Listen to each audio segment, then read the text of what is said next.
د پخوا زمانې قصه ده. یو ډېر خشته کلی و، خو په دې کې به هر وخت واوره ورېده. په دې کلي کې یو زرهیزه ځمکه وه، او دا ځمکه د دوو وروڼو وه. د مشر ورور نوم ولي و او د کشر ورور نوم کمال و.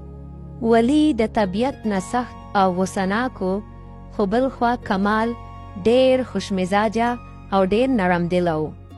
دوی دواړو وروڼو په دې ځمکه کې خپل ماشومتوب تېر کړی دی. لوبې به یې هم کولې او اکثر به یې روټۍ هم په ځمکه کې خوړه. خو چې کله اوس دوی لوی شو او پلار یې مړ شو، نو د پلار د مرګ نه پس یې مشر ورور د ځمکې د تقسیم فیصله وکړه. کماله، زما په خیال چې موږ له اوس خپله ځمکه تقسیمول پکار دي، ځکه چې یو ځای کار کول اوس مشکل دي. خو وروڼه، موږ خو همیشه یو ځای ژوند تېر کړی دی، دې سره به زموږ محبت هم تقسیم شي. کماله، محبت سره هیڅ نه رپېږي، محنت سره رپېږي، او ما خپله فیصله اوس کړې ده. د کمال زړه ډېر خفه شو، خو فلحال هغه خاموشه پاتې شو. او دې نه پس دواړو وروڼو خپله ځمکه بیله کړه. اوس ولي په خپله ځمکه کې سخت محنت شروع کړ، او سوچ به یې کولو چې کمال ډېر نازک دی، هغه به خپله ځمکه سنبال نه کړی شي. او بل خوا کمال هم په خپله ځمکه کې شپه ورځ محنت شروع کړ، خو کمال په ځمکه ساتلو نه پوهېده او د هغه نه ټول فصل خراب شو. کمال چې به په بازار تېرېده، اکثر به ورپسې کلیواله ټوکې هم کولې. بل طرف ته د ولي ځمکې خشته فصل کولو، ولي به ډېر خوشحاله و، ځان له یې نوې غویی هم واغشته. خو د کمال حالات دومره خراب شو چې اکثر به یې بچو اوچه روټۍ خوړه. په دې کې یو کال تېر شو. کال پس اچانک په هغه کلي کې یو خشک سالي راله.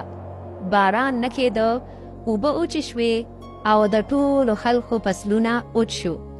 د کمال فصل هسې هم کمزوری و او دې سره نور هم ختم شو. یا الله، زما څه قصور دی؟ د کمال حالات ډېر خراب شو. هر وخت به یې الله ته سوالونه کول. اوس په کلي کې خوشحالي دومره زیاته شوه چې د ولي فصل هم تباه شو. او یو شپه داسې راغله چې هغې سره ټوله قصه بدله شوه. اچانک په کلي کې توپان راغی او تیز باران شروع شو. ولي د خپل کور د کړکۍ نه بهر نظاره کته. باران او توپان دومره ډېر شو چې د کمال د کور چت را پرېوته، او کمال سره د ښځې بچو باران ته دغسې ناست و. یا الله، یا خدای زموږ مدد وکړي. ولي ته اچانک کمال رایاد شو. لالټین یې واغشته او په منډه منډه د کمال کور طرف ته روان شو. ولي چې کله د کمال کور ته راغی او ویې کتل، نو کمال سره د خپلو بچو باران ته ناست و. ولي زر خپل ورور کمال ځان ته راجوخ کړ، او بیا یې کمال سره د ښځې بچو خپل کور ته بوته. په سبا چې کله توپان ودرېده، کلي کې هر طرف ته تباهي وه. ولي او کمال دواړه وروڼه په خپله ځمکه کې ولاړو.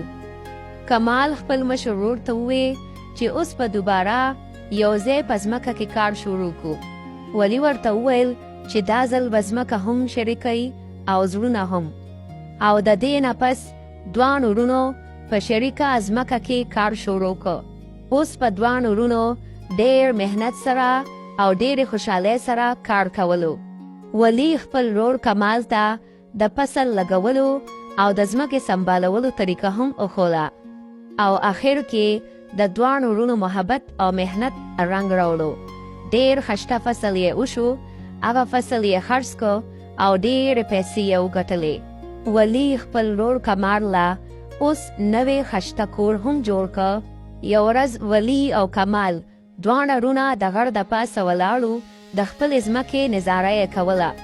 ولي کمال ته وویل چې مونږ یو ځای وو، نو ځمکه هم یو ځای وه، او چې مونږ جدا شو نو هر څه برباد شو.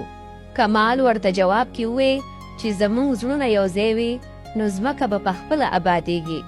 نو زما خوږو بچو، په دې قصه کې زمونږ دپاره دا سبق دی چې ځمکه انسان له رزق ورکوي، خو رشته انسان له ژوند. او رور که د رور سره دغسې اتفاق وکړي نو هر څه به وګټي